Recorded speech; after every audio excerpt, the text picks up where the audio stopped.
Hey everybody, welcome back to BDubs Disc Golf. So today I am going to answer the age-old question, do I have the tournament yips or am I just bad at disc golf? So yesterday I was at a tournament, played in the MA50 at Horizons Mulch Madness, played horribly, just horribly. First round I couldn't putt to save my life. I must have been in circle one almost every basket. I've had maybe 6 putts that I missed by less than an inch. All of them were short. I even had putts that were hitting the chains and bouncing off where even my card mates were like, I thought that was in. And to be honest with you, it's a little frustrating. And so I've decided to do a quick video for this week. My plan is I got a lot of video from Austin and I got to edit and I still want to get that out. But part of this is I think it's going to be therapy for me to get this out of my system, where I'm going to play around at Horizons. I'm going to play it similar to how I played at the tournament. I'm going to warm up a little bit. I'm going to start on basket 8. I don't know if that'll have any impact. And I'm going to play the exact same holes, including the modified holes, to see how I do on camera. And the question is this just a weird thing that I have to figure out for tournaments?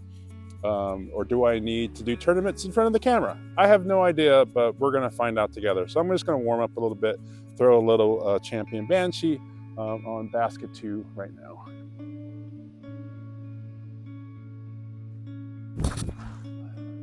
A little early, but that is why you warm up first. The other thing I'm going to do is, even though I may have learned some lessons on disc choice, I'm going to do the exact same game plan that I had yesterday.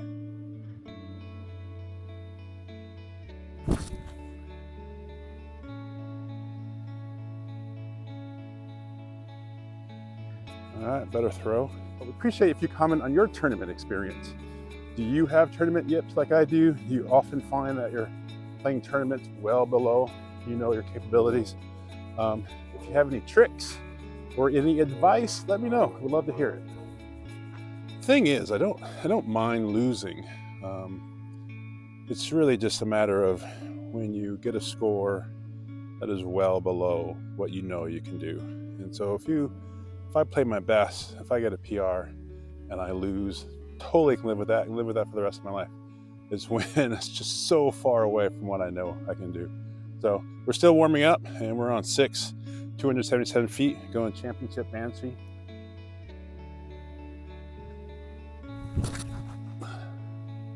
Super lucky. One of the things that I find is that when I warm up, a lot of my warm-up throws are an early release.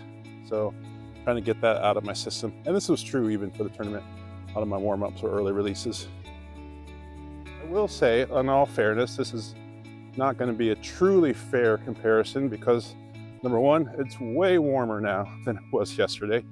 Even though I'm wearing a hoodie, I actually wouldn't be surprised if I need to take it off. And the wind is not howling like it was yesterday. But we all had the same conditions, so I'm not going to be mad at that. But again, this is really more about what I know I can do. Last set of warm-ups for the day, basket 7, my nemesis hole. I do not know why this basket lives rent-free in my head. I also wonder if basket 7 is like an example or model of my problems with tournament Horizons. And that is, basket 7 is 190 feet, it should be a super easy throw. And I treat this entire course as a super easy course. So it gets in my head that every basket should be a birdie instead of just playing what I know how to do. Just play every basket, just throw a good throw. But I don't know. PA2 time. That was close. Very close to hitting that tree. Sadly, this right here was a common miss for me. And they were short like that.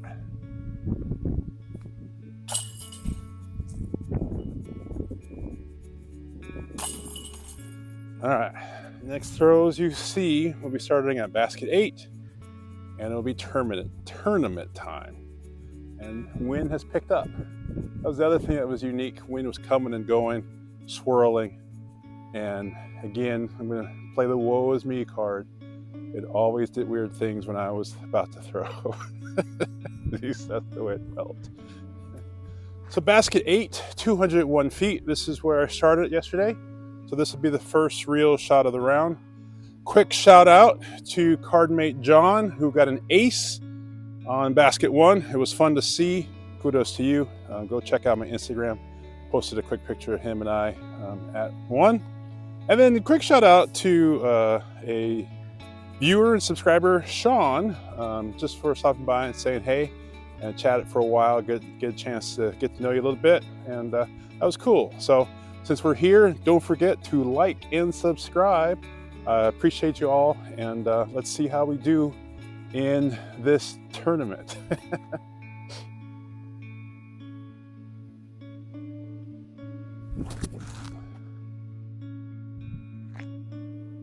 So early release, but still in circle 1. So I felt that early release. So in tournament time, I know what I would do. So I know what I'm going to do to try to correct that early release, and hopefully won't see that much for the rest of the video. But still in circle 1, see if we can make a putt.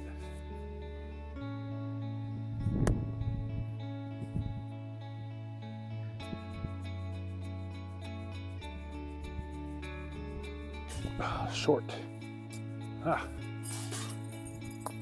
Starting off with a par on a hole that, in my opinion, I should birdie. Basket number 9, 223 feet. Round 1, I did fine with this. Round 2, I hit the tree on the left. So let's see if we can avoid trees.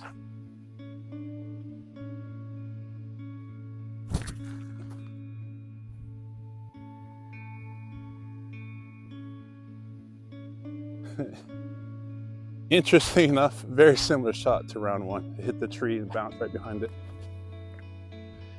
Interestingly, again, one major difference, I may have to take off this hoodie. Yesterday, I had no desire to take off this hoodie.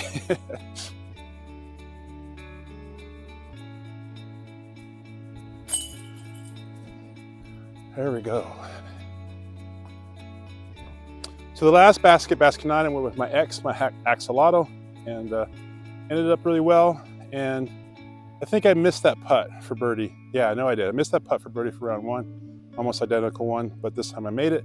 So we are at basket number 10, very short basket, but we just have to get the disc to go a little bit to the right. We're gonna go with my Cobra.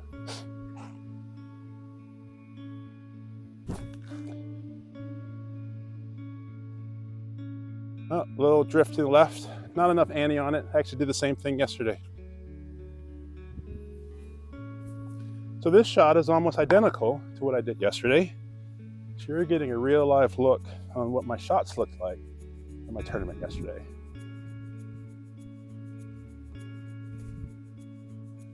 Ooh, a little lifty.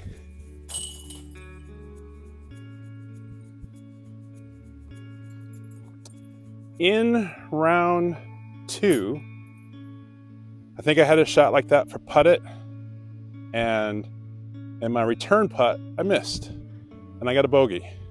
And so this round I got a par. What was interesting on my comeback, didn't think about it at all. I just stood there and putt it without any thought. That is a major difference in a tournament.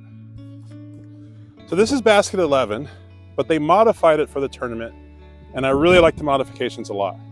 So normally for basket 11, I would be playing to that basket straight ahead, but I'm actually going to be playing to the basket 12, which is to the right and down the hill. And so it's a par 4. I don't know the distance with that. And they also made the second tree a mando. So you have to go to the left of the second tree that's right in front of me. And the entire tree is the mando. So if you make it through the fork, you didn't make the mando. And then the drop zone was basket 12's tee pad. Now in this one, I played it really well in round 1. I birdied it, and I think I parred it in round 2. So I'm going to do the same plan, H7, backhand, have it turn over and go past the second tree, and then hopefully dump to the right towards basket for number 12.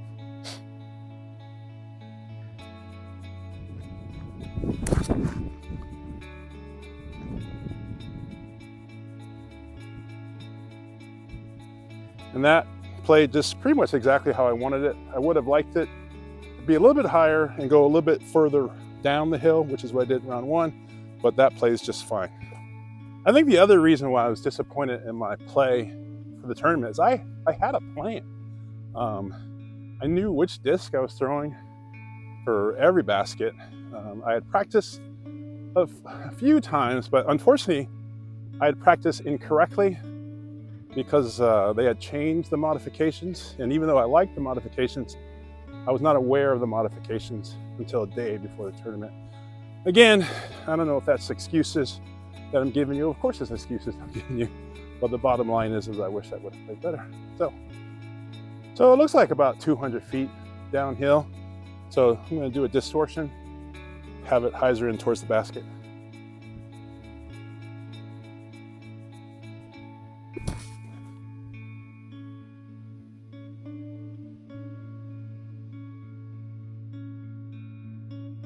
And that should be fine.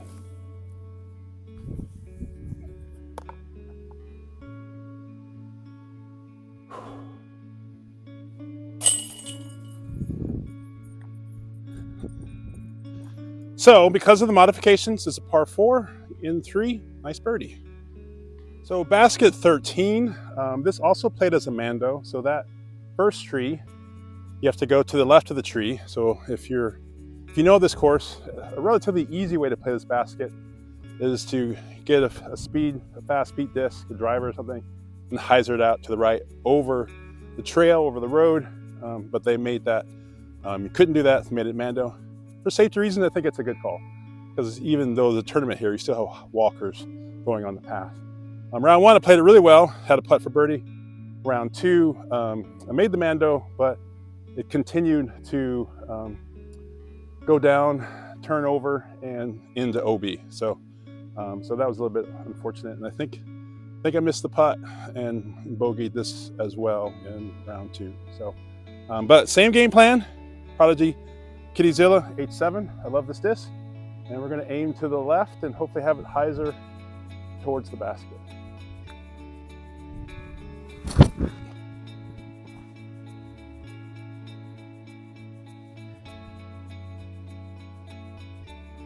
And that's actually very similar to my round 1 shot, but unfortunately missed the putt and parred it. But it's interesting how this round is playing very much like round 1.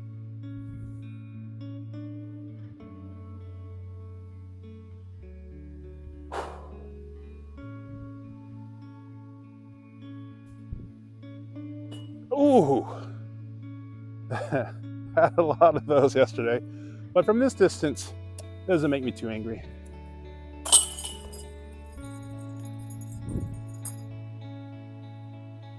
So we are at basket A, which was also modified for the tournament.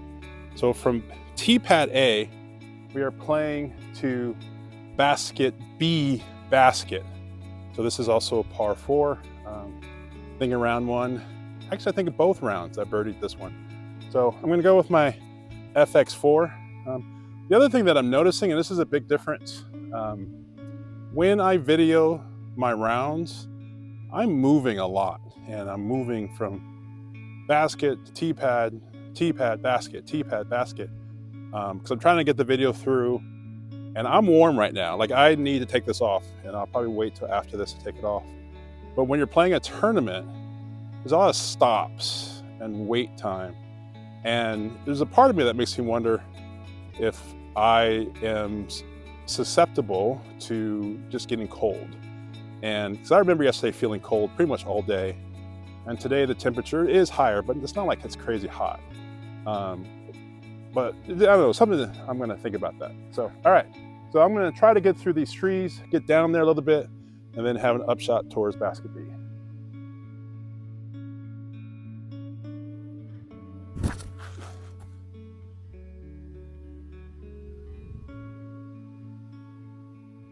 So I missed my line, and I went way left because I put too much hyzer, and that was not a good throw. But when I practice this, there should be room on the left, so we'll see. So like, for example, that was a bad shot. I mean, I did not throw that FX4 well at all. But that doesn't bother me, right? Because even you watch the pros on tour, they're gonna shake a couple of baskets, but they're also going to scramble well and putt, so they have an opportunity to cover up those mistakes. So not a great shot, but let's see if we can't scramble for a potential birdie.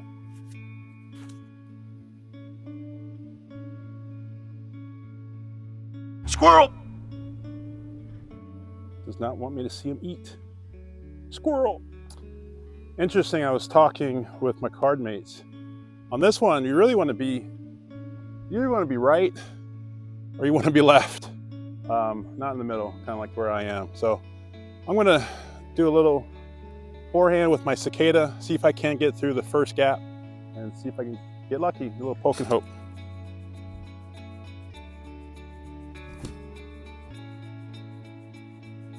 Oh, I think if I would have missed that tree, it would have skipped towards the basket. Definitely, if I had missed this tree, I would have definitely would have skipped further and had a much better look for a bird.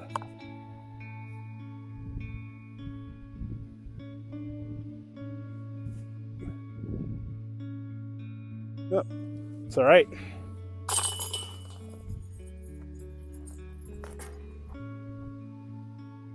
Basket C is pretty normal. The gravel on the right around the red barn is hazard, and so you just want to try to avoid that. Played this decently well in both rounds. Round one, I was just short of the hazard on the right. Had a very long putt for birdie, but didn't make it. Ended up with par.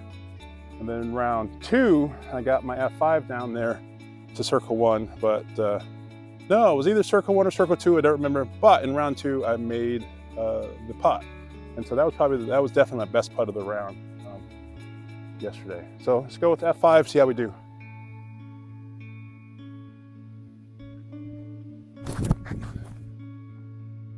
Hit something. So overturned it, and that's what I did in round one, overturned it, and did not do that in round two. So we have a hazard. Let's see if we can do something with it.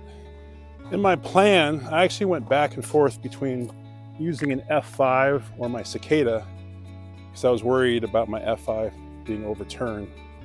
And what I just didn't do is make sure that I didn't overturn it on this round, because there's not a huge amount of wind, and that's why I went with my F5. And that was always going to be my game plan. So because this is hazard, this is a very long look for putt, but I have to make this to save par.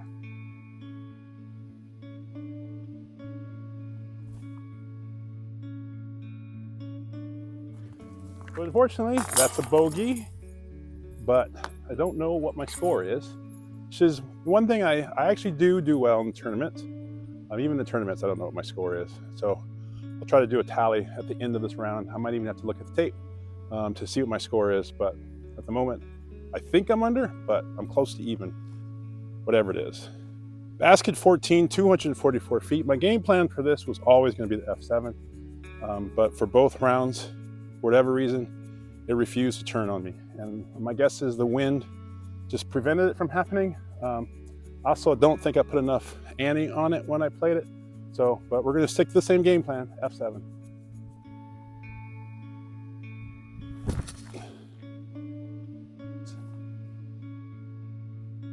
So basically, in the tournament, I did not want to do what I just did. And so I threw it more flat, but then it just kept hyzering out. So I tried to put a little bit more ante on it this time, and it did exactly what I was trying not to do. It's all right. The goal here is to get out of here with a par.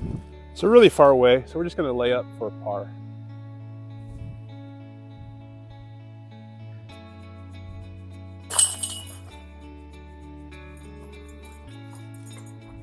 So I had no choice. Had to take off the hoodie. Definitely starting to sweat too much. Basket 15, 215 feet. It's behind the middle trees. So we definitely have to get the disc to go kind of towards the tree on the right and hyzer towards the basket. Distortion time.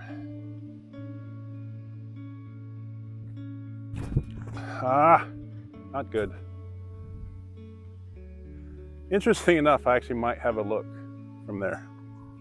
So as I mentioned before, one thing that's different between now and yesterday is my warmth level and being warm.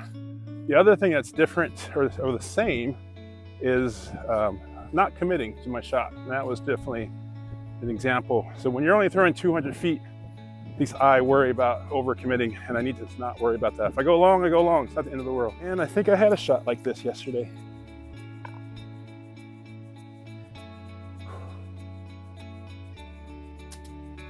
I was worried about the leaves, but it should be an easy putt for par.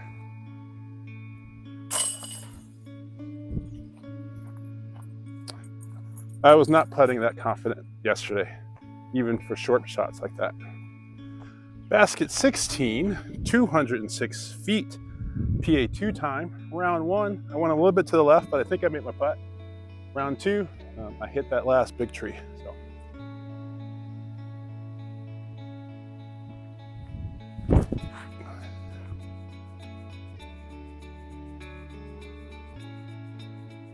Another one of those fluff shots. I gotta commit, In case you're wondering, you are getting a real flavor of how my day was yesterday.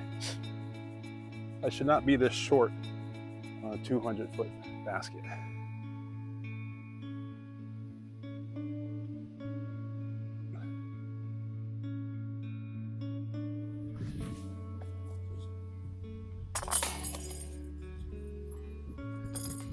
As the sadness creeps in, I have to remind myself, it's never too late to get a birdie. It's never too late to commit to the throw.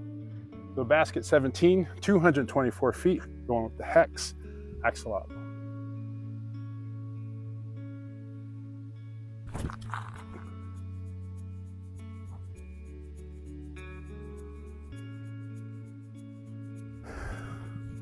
Perfect. And this is where I want to get really good at. I was sad because I threw a fluff shot, circle 2 to a 200-foot basket 16, and then get that mindset right, park 17 for super easy birdie. So basket 18, 228 feet. For the tournament, the gravel plays hazard. And so you just basically need to make sure you land in the grass. My game plan was always the hex. The only downside is if I throw it too flat with a little ante, there's a danger of it just going straight right into the hazard. So I just got to make sure I don't do that. All right, here we go.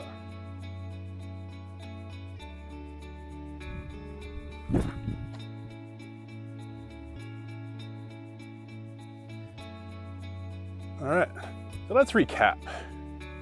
In terms of the issues that I think plague me during tournament, 1, am I warm? And I do think that might have something to do with my play.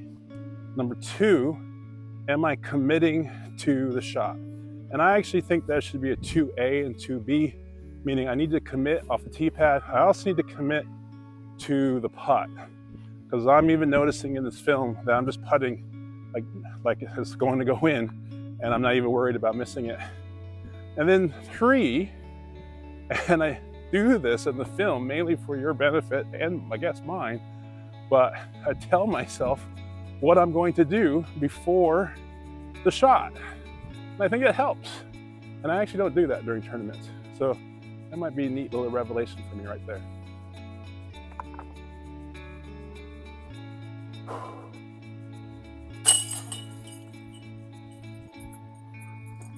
Short, 146 feet. This is where my buddy John on our card aced it to win the ace pot. So just an easy flick out, hyzer towards the basket.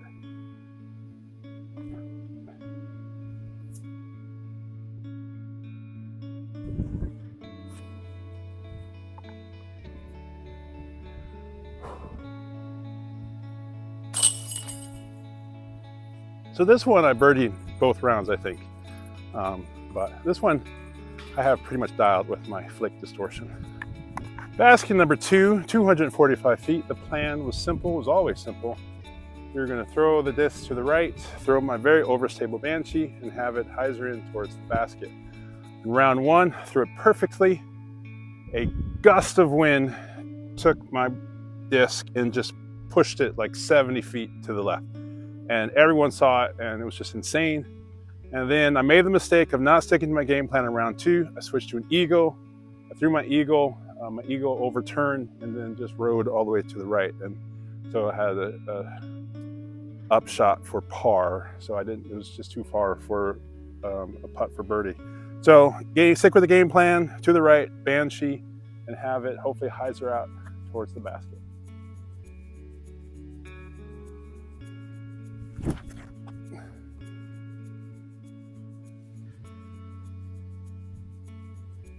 So a little bit too far right, but I actually don't mind that. So I'm gonna let you know I undercommitted on that last throw. I was thinking that as I walked here. And again, I gotta commit.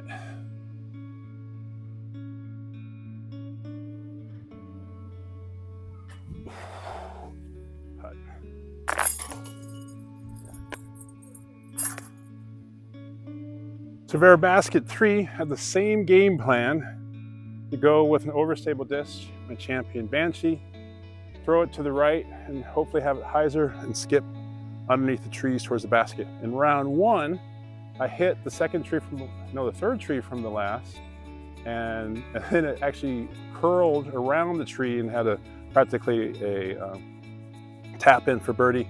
And then round 2, I missed my line, went too far right, and then it was just too far away to make the birdie. So let's see if we can get this bird in.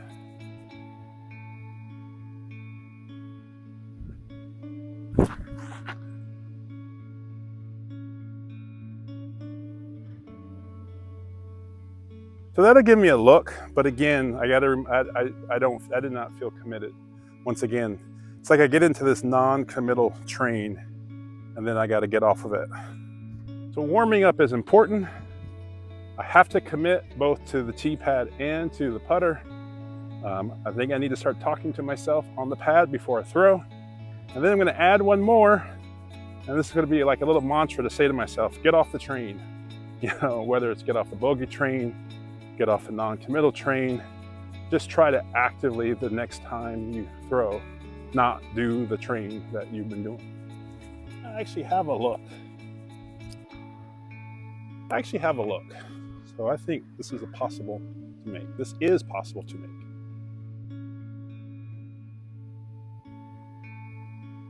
Oh.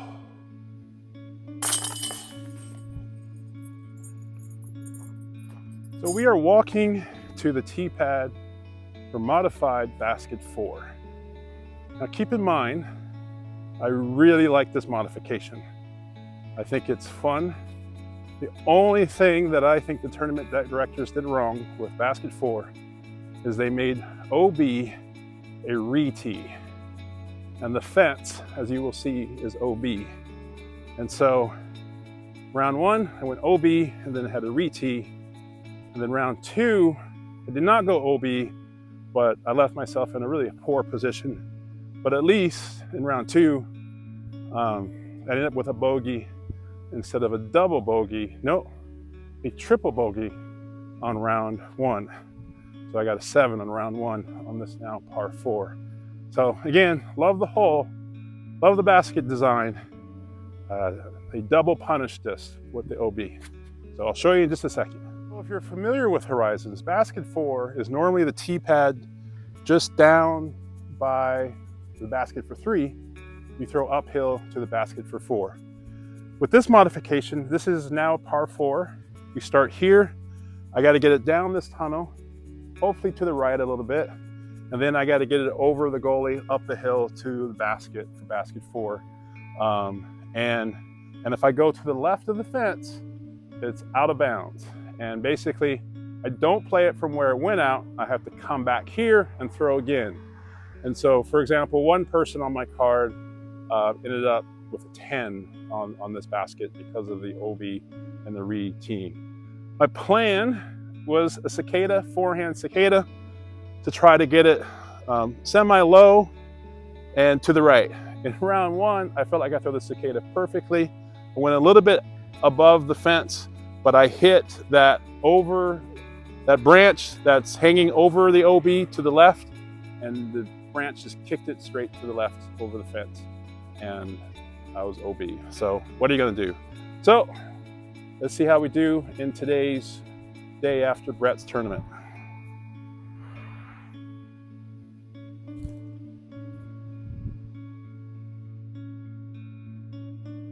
And if only I could have done that in the tournament, because essentially that's what I've been wanting to do. I just wanted it to be low and get near that tree down there. So now I think we're 300 plus away. I'm gonna go with my D4. My feeling is that even if I go long, the hill will provide a nice backstop. Again, I would have killed for this shot yesterday, but what are you gonna do?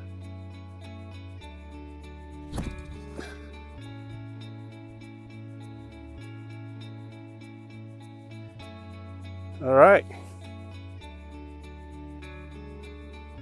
Believe me, I would have loved to have had this look during the tournament yesterday. This is a putt for birdie.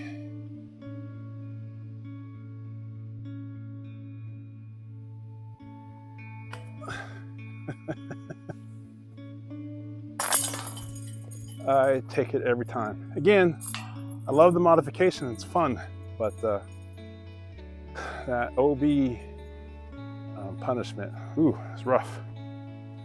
So this is basket 5, 243 feet. This one's interesting because I game planned a forehand cicada, and then I did that in round 1. It didn't go great, but I had a wonderful upshot, made par. For round 2, just for kicks and giggles, I actually took my banshee and went to the right and got significantly closer to the basket. I still missed the putt because that was the kind of day it was. But for this video, I'm going to stick with the original game plan and do a forehand cicada.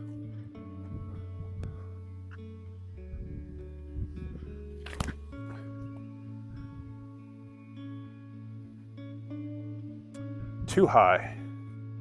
I find that I don't practice forehands enough, and the simple reason is that for the longest time, forehands would hurt my elbow, and so I try really hard to not throw them. But what I've learned is that the forehand is more about the wrist than the arm and the elbow. And so ever since I've learned that, when I do forehands, even when I try to throw forehand far, it does not hurt my elbow nearly as much. So I think I might have to do more practice with the forehand.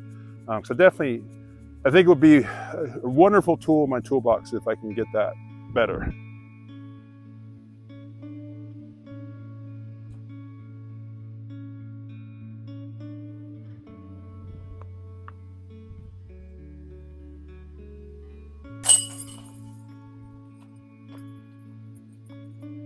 So basket 6, 277 feet. We're sticking with the same game plan.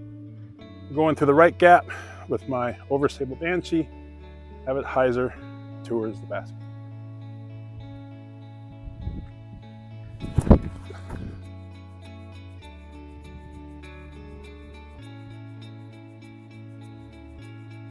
I think that's okay.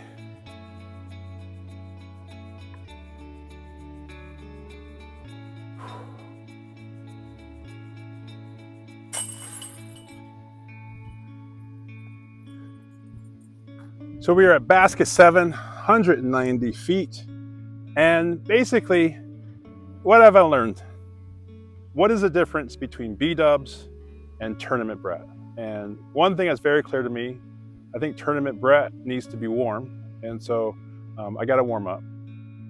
Tournament Brett needs to commit. I need to commit both on the tee pad and on the putter.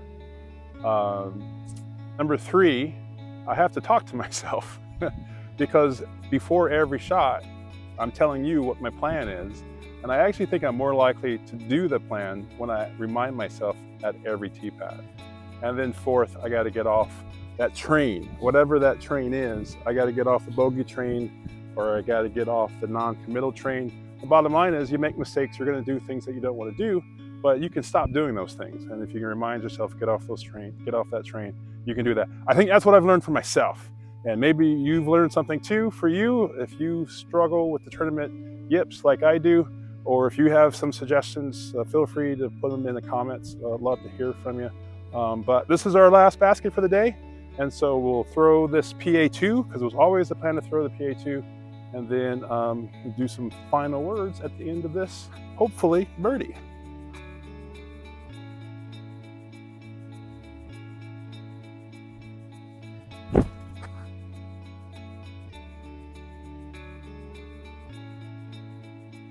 We'll take that.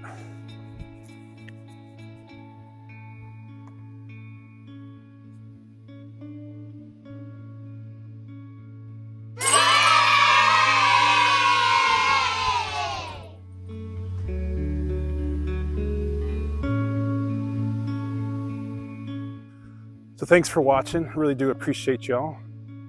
Don't forget, if you see me out there on the course, say hey. I always appreciate when you do. I actually don't know how I've scored. I legit don't know how I've scored, but I will tell you this. I know I scored better than I did yesterday. And if I scored a 4 under, I would have averaged a 4 under yesterday, I would have tied for second. And if I would have got a 4 under or better average yesterday, I would have got second outright. So I'll make a little sound in post if I did get 4 or better on this round. Again, have a wonderful day. See you next time.